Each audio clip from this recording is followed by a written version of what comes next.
আমি লাল লাল চিকেন কষা করবো, তার জন্য প্রথমে চিকেনগুলো ভালো করে ধুয়ে নিয়েছিলাম। ধুয়ে কড়াইয়ে সর্ষের তেল দিয়েছিলাম। সর্ষের তেল দেওয়ার পরে তেল গরম হয়ে যাওয়ার পরে আমি পেঁয়াজ দিয়ে দিয়েছিলাম। পেঁয়াজ লাল লাল ভাজা হয়ে গেছিলো। তারপর সাদা জিরার ফোড়ন দিয়েছি। দেওয়ার পরে আমি মাংসগুলো দিয়ে দিয়েছি। মাংসটা দিয়ে ভালো করে আমি তেলের সঙ্গে ভেজে নিচ্ছি। পেঁয়াজ তেলের সঙ্গে ভালো করে ভেজে নেওয়ার পরে আমি এখানে আদা রসুন টমেটোর পেস্ট বানিয়েছি, সেটা দিয়ে দিচ্ছি।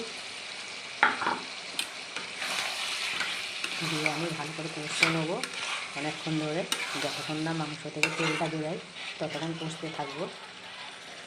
পালা রান্নার জন্য আমি অল্প চিনি দিয়ে দিলাম, জিরে ধনে গুঁড়ো দিলাম, হলুদ গুঁড়ো, লঙ্কা গুঁড়ো,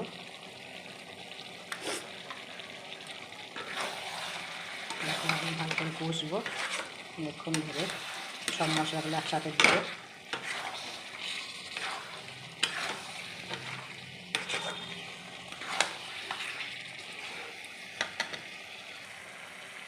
আর দিচ্ছি স্বাদ মতো নুন, মিট মশলা,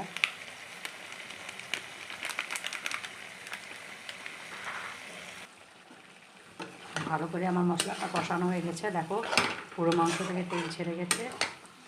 আমি জল দিয়ে দেবো। ভালো করে কষানো হয়ে গেছে, আমি জল দিয়ে দিলাম।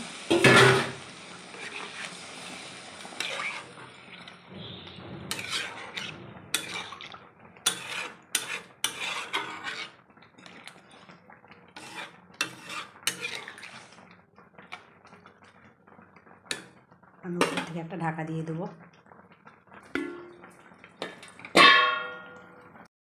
আমার চিকেন কষাটা হয়ে গেছে, দেখো লাল লাল কত সুন্দর হয়েছে দেখতে। এবার উপর থেকে আমি ধনেপাতা ছড়িয়ে নামিয়ে নেবো।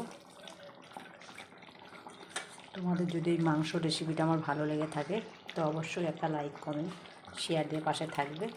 আর ইউটিউব চ্যানেলের বাটনটা বেলটা পাশে বাজিয়ে দেবে, যাতে নতুন কোনো ভিডিও বানালে তোমাদের কাছে সবারই প্রথম চলে আসে। তো সবাই ভালো থাকবে।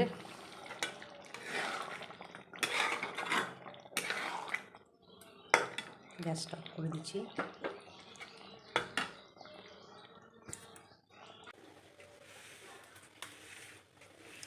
তো এরকম নতুন নতুন ভিডিও পেতে পাশে থাকবে সবাই।